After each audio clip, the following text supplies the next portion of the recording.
Well, hello and welcome to today's edition of the Catholic Focus Bulletin.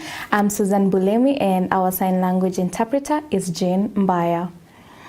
Kicking us off today is that the newly appointed coadjutor Archbishop-elect of the Archdiocese of Mombasa, who currently serves as the Bishop of Eldoret, Dominic Kimengich, has issued a statement to the media and to the Christian faithful, expressing his acceptance of the appointment announced by the Holy Father, His Holiness Pope Leo XIV.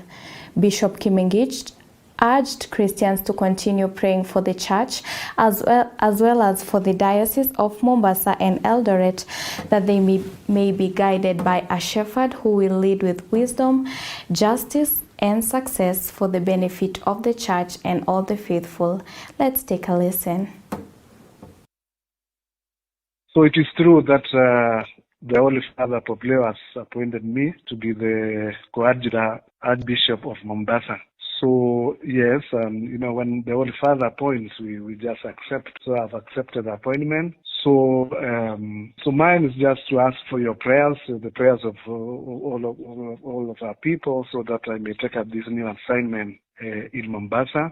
As coadjutor, I'm still working under Archbishop Martin Kivuva of Mombasa. But when his time will come to retire, then I will take over. That's why it's called coadjutor. Okay. So I want to take this opportunity to thank very much the people of Eldoret, the Diocese of Eldoret, also the Diocese of Capstv, for the support they gave me for the last, actually 6 years since I came to Eldoret. Because on the 1st of February, I'll be celebrating 6 years since I came to Eldoret. And it has been really a wonderful moment, a God-filled moment with the way we worked so much with the people of Eldoret. We thank God that during that time also we were given the Diocese of Capstv. So my prayer is that the good Lord will continue now also to give Eldoret a very good bishop who will be able to continue with the people of Eldoret, to continue with the work of evangelization there and the work of building the diocese. So I want to thank the people so much. It has really been wonderful.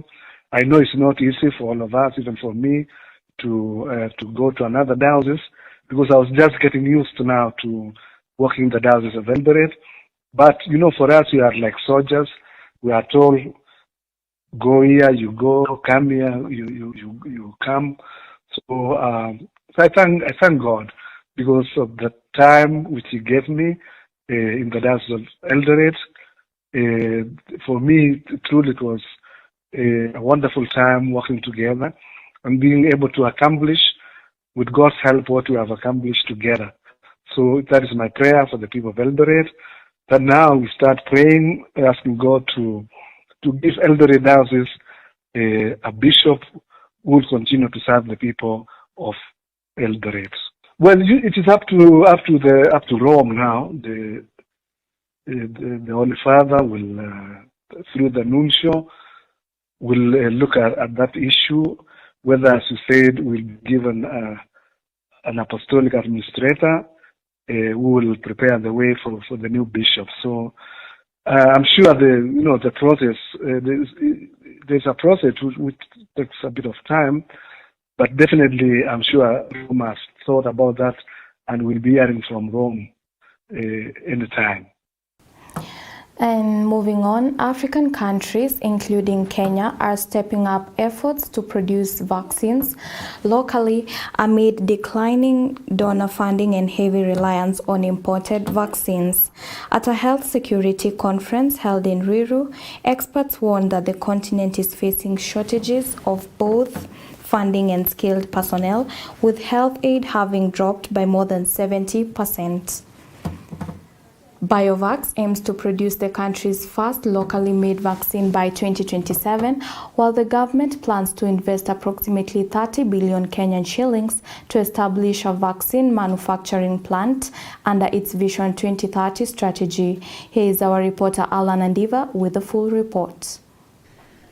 Africa still imports over 99% of its vaccines, putting the continent at the risk of supply shortages and rising medical costs. These issues were discussed at a health security conference held in Ruiru, Kiambu County, which brought together over 1,000 stakeholders. The director of Africa CDC East African Region Office, Dr. Mazianga Lucy Mazaba, said that a reduction of more than 70% in the donor funding has exposed the weaknesses in the health system, calling on the countries to strengthen emergency preparedness. Evident that, the resources that most of the countries have put aside to respond to emergencies are inadequate. And so one of the things that we are doing is pushing the member states to improve on their preparedness, prevention, and response mechanisms. One of the most important things is that the member states need to realign their domestic financing, platform. And so we have produced a guidance called, Health Financing, the New Era. And that guidance is to see how member states can re-strategize their domestic financing. BioVax Kenya Chief Executive Officer Dr. Wesley Rono said Kenya aims to produce its first domestic vaccine by the year 2027, despite facing a shortage of experts. Now we are moving to the phase of installing equipment, that's World Bank support. And then the people who are there already, the ones who are employed, the trainings, so a lot of support has been done. I think the area that we will work it closely is now on the off-tech. So we produce the product, they'll take the product. So those are the areas that we are working on, and they have assured us that they will actually take this. Meanwhile, Dr. Emmanuel Nzai of DIRA 2030 stated that Kenya will require approximately 30 billion Kenyan shillings to establish a vaccine manufacturing plant to reduce reliance on imported products. The topic of today is enabling local manufacturing towards health security sovereignty for Africa. Yesterday we dealt with the topic of collaboration, because the biggest problem that we have in this space of Africa health security is the collaboration between governments, between industry and academia. So where is the execution and political will of achieving that dream? Or is it just a dream we are dreaming in? So I think I urge politicians and our dear President, who is heading local manufacturing, to act, because it's important. Reporting for the Catholic Focus, I'm Alan Andiva.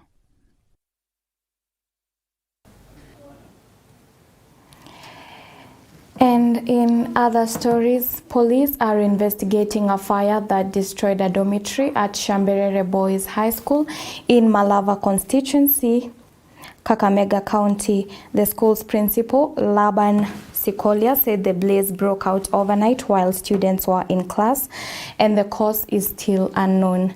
The fire consumed property worth over 1.8 million Kenyan shillings belonging to 78 students, though thankfully no one was injured. Malava MP David Ndakwa, who visited the school and provided alternative accommodation for the affected students, has called on teachers and school administrators to remain vigilant and ensure student safety. Let's take a look. Moto ulianza saa 2:50. Wanafunzi wote wakiwa kwa prep wanasoma, na hatukuwa na mwanafunzi upande huu wote. Na boarding master alikuwa anatembea, akaona moshi mkubwa na moto unawaka kwa dormitory. Ndiposa tukaita wanafunzi, tukakuja tukasaidiana kuziba huo moto, ikatushinda. Tukaita West Kenya firefighters, walileta gari lao ndio litusaidia kuzima huo moto. Wanafunzi 78 wameathirika wakiwa mchanganyiko form 2, form 3, 4 and grade 10. The total loss is estimated at 1,800,000 800,000 and some few hundreds.